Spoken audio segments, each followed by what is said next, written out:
Professor Mimica, thanks for joining us today. I'll start with, can architecture be taught and why? Architecture cannot be taught, but should be taught. And because it has its history, it established itself as a discipline, and it's greatly contributing to our lives. And when we build cities, then clearly cities are building us as well. And that's perhaps the good news for architecture. The question how it could be taught is perhaps a little bit more complicated one, but could be taught, I think, through the experiential way that we established the environment in which students are not taught how to build a city, but they actually live and build the city.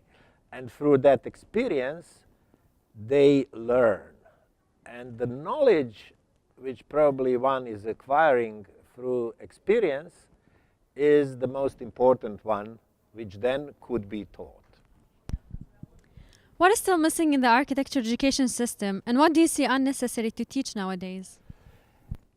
Sometimes I believe that what is missing in architectural educational system is a common sense.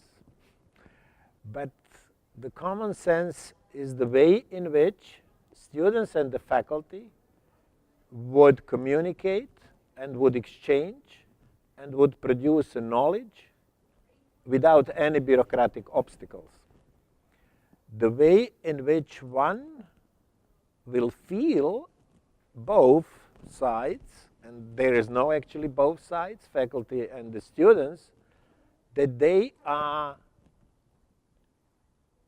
living in an environment of the pleasure of thinking. And if they would feel that pleasure while they are studying, then I would say we would have a real educational environment. How do you push the boundaries of architecture education? Yeah, architecture education is not really kind of confined space, neither the discourse. However, pushing the boundaries might be understood through the kind of historical development, perhaps. Bauhaus, if I may say, Berlach Institute. And the boundaries should be pushed. And they are always pushed ideologically, or technologically, or historically.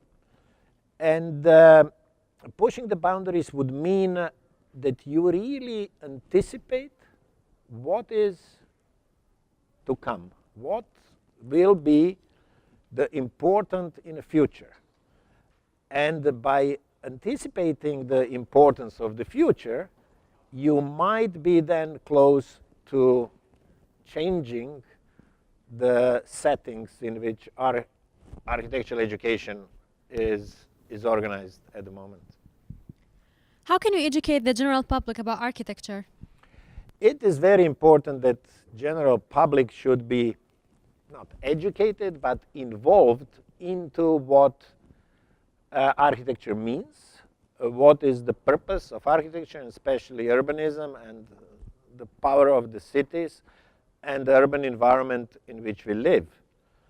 Biennales, triennales, publications are the means in which you may bring general public into architecture. Many great architects would say that they do spend a lot of time educating their clients, which is another perhaps form of working with the clients, in a way in which the perception of the quality of architecture from the profession would come closer to the understanding of general public of what does constitute quality. What is the architecture degree worth to you?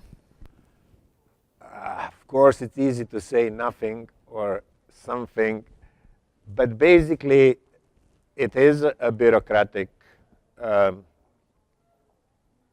ways in which society is organized.